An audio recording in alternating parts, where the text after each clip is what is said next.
खबर पे तमाम जानकारी देने के लिए हमारे साथ संवाददाता मध्य प्रदेश से गणेश तिवारी जुड़ गए हैं। गणेश तिवारी, लगातार जो स्थिति है बेहद ही खराब श्रेणी में जा रही है। तमाम राज्यों की बात करें तो वहां पर भी लॉकडाउन की स्थिति पैदा हो गई है, नाइट कर्फ्यू लग गया है। फिलहाल अगर वहां इंदौर की बात करें तो इंदौर में किस तरह की स्थिति देखने को मिल रही है?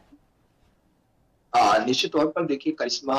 कोरोना की कहर के बाद अब तमाम राज्यों में जो है बेहद ही चिंताजनक स्थिति बन चुकी है। मध्य प्रदेश की भी बात करें तो मध्य प्रदेश में बेहद चिंताजनक स्थिति एक बार फिर बनती नजर आ रही है। और मध्य प्रदेश में अगर कोरोना पॉजिटिव आंकड़ों की बात करें तो प्रतिदिन नए आंकड़ों में इजाफा होता नजर आ रहा है। और यही वजह है कि कल रात की रिपोर्ट की बात करें तो मध्य प्रदेश में 1502 मामले कोरोना संक्रमित मरीज सामने आए, जहां इकलौते इंदौर में अगर उन 1502 आंकड़ों की बात करें तो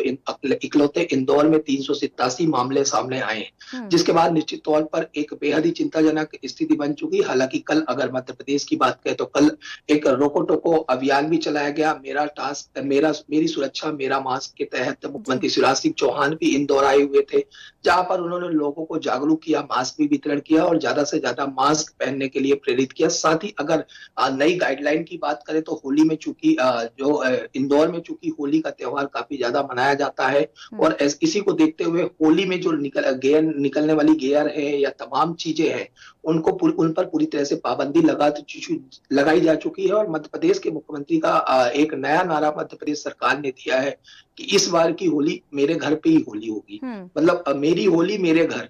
तो इसमें ये साफ इसमें दिशा निर्देश दिए गए हैं कि इस बार होली भी आपको बाहर नहीं मनाना है, भीड़ एकत्रित नहीं करना, घरों में रहकर ही अपने घरों में ही होली का त्योहार मनाना है, ताकि लोग बाहर ना निकले और कोरोना का संक्रमण बचा जा सके। चूंकि पहली चीज तो night curfew already Madhya Pradesh के कई शहरों में लगा हुआ है, साथ ही इंदौर, भोपाल, जबलपुर और कुछ अन्य जिलों में भी अब जो वीकेंड जो संडे को लॉकडाउन क्या होता लगता है कि लॉकडाउन जहां लगाया है रविवार को 3 जिलों में, क्या लगता है कि इसी दौरान लोग जागरूक हो रहे हैं? और दूसरी तरफ अगर बीएमसी की बात करें, तमाम राज्यों में भी बीएमसी की तरफ से जो सार्वजनिक समारोह है उस पर रोक लगा दी गई है। क्या इस जगह पर मध्य प्रदेश की अगर बात करें, मध्य प्रदेश में इस तरीके से कोई हालात देखने को मिलेंगे? क्या लोग अभी भी जागरूक होंगे या अभी धज्जियां उड़ाई जा रही है गाइडलाइंस की? देखिए करिश्मा, निश्चित तौर पर लोग हालांकि जागरूक होते नजर आ रहे हैं और जागरूक हो भी रहे हैं, लेकिन लोगों के मन में अब नए नए प्रश्न भी उठना चालू हो गए हैं। लगातार वो राजनीतिक पार्टियों पर जो चुनावी सभाएं देखते हैं, वहां पर भीड़ देखते हैं, तो कहीं ना कहीं राजनेताओं से भी वो प्रश्न पूछना चालू कर दी है आम जनता कि आखिर दोहरा रवैया क्यों अपनाया जा रहा है। हालांकि अगर मध्य प्रदेश की बात करें, इंदौर की बात करें, तो जो धार्मिक आयोजन है उन पर पूरी तरह से पाबंदी लगाई जा चुकी है। शादी ब्याह में मात्र 20 लोगों को ही या फिर 20 लोगों की ही अनुमति है खाली, और किसी तरह के कोई भी कार्यक्रम पे पूर्णतः वर्जित है। किसी तरह के कोई आयोजन पर अब अनुमति नहीं मिल रही है। कोरोना को देखते हुए नई गाइडलाइन मध्य प्रदेश के इंदौर और समूचे मध्य प्रदेश में जारी कर दी गई है, ताकि कोरोना का संक्रमण अब तेजी से न फैले। जी करिश्मा। तो गणेश तिवारी, क्या लगता है कि जिस तरीके से बात तो सही है, क्योंकि जिस तरीके से कोरोना फैलता हुआ नजर आ रहा है, यहाँ एक तरफ तो हम लोगों के बारे में कह रहे हैं कि लोग जागरूक नहीं हो रहे, तो दूसरी तरफ सरकार भी एक तरीके से अपील कर रही है और आगामी चुनाव को लेकर नई तरह की मतलब रैलियों में जा रहे हैं और वहां पर काफी भीड़ भी देखने को मिल रही है। सवाल तो सही खड़े होते हैं जनता के मन में। ये निश्चित तौर पर वही, जब आम जनता देखती है लगातार, जब राजनेता या तो किसी तरह से कोई मंत्री मिनिस्टर कहीं आता है तो उसके साथ काफी भीड़ देखने को मिलती है और उनके चेहरे पर किसी तरह का मास्क भी नहीं होता है, तो कहीं ना कहीं आम जनता सवाल भी पूछने लग गई है कि आखिर प्रशासन भी दोहरा रवैया क्यों अपनाता है। आम जनता के साथ एक तरफ जहां चालानी कार्रवाई या फिर अन्य तरह से दंडित किया जाता है, तो वही राजनेताओं को पूरी तरह से छूट मिलती नजर आती है। तो यहाँ पर कहीं ना कहीं राजनेताओं को भी समझना चाहिए, उन्हें भी इस पर ध्यान देना चाहिए और कहीं भी जाए तो उस पर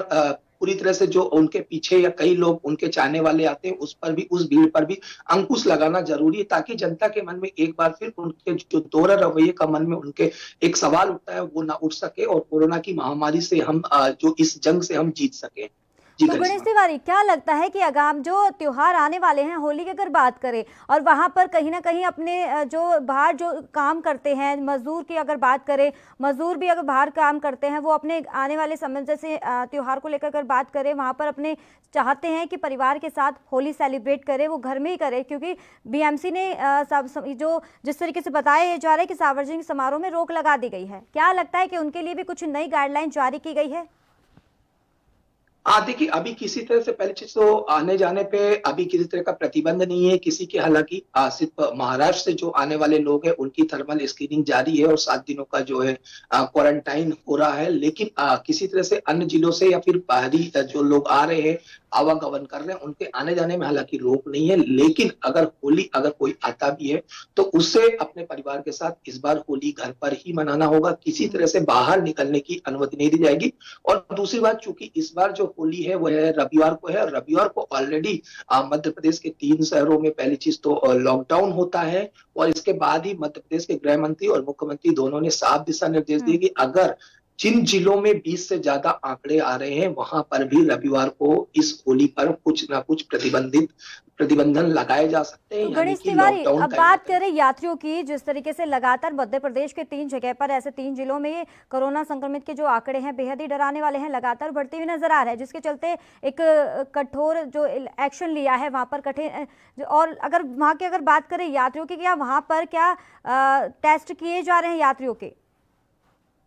देखिए रेलवे स्टेशन पे ये चीजें मिलती है, लेकिन अगर अन्य जगहों की बात करें, बस स्टैंड है या फिर जो आम नागरिक किसी चीजें अन्य अपने साधनों से आ रहे हैं, वहां पर ऐसी कोई भी व्यवस्था नहीं देखी जा रही है। क्योंकि सरकार का अभी सिर्फ और सिर्फ एक ही चीज पे मोटिवेशन, सरकार लोगों को जागरूक कर रही है, वैक्सीन ज्यादा से ज्यादा लगवाने पर ज्यादा जोर दे रही है ताकि हर व्यक्ति वैक्सीन लगवा पाए। और इसी को देखते हुए अब जो पंचायत है और जो बूथ है वहां पर भी वैक्सीन लगाने का जोर दिया जा रहा है। हालांकि जो आपने प्रश्न किया है वहां पे थर्मल स्क्रीनिंग का, ऐसी कोई भी चीज या तो बस स्टैंड में या फिर जो लोग अपने पर्सनल व्हीकल से आते हैं या जिले में एंटर करते हैं, ऐसी चीजें जरूर किसी तरह से देखने को नहीं तो मिलती गणेश है। तिवारी, टेस्टिंग कैंपेन का किस तरीके से असर देखने को मिल रहा है? कितने वहां पर वैक्सीनेशन का काम चल रहा है? वैक्सीनेशन का काम तेजी से चल रहा है यहाँ पर, और जो मध्य प्रदेश के मुख्यमंत्री का जो लक्ष्य है वो 2.5 लाख लोगों को प्रतिदिन वैक्सीन लगाने का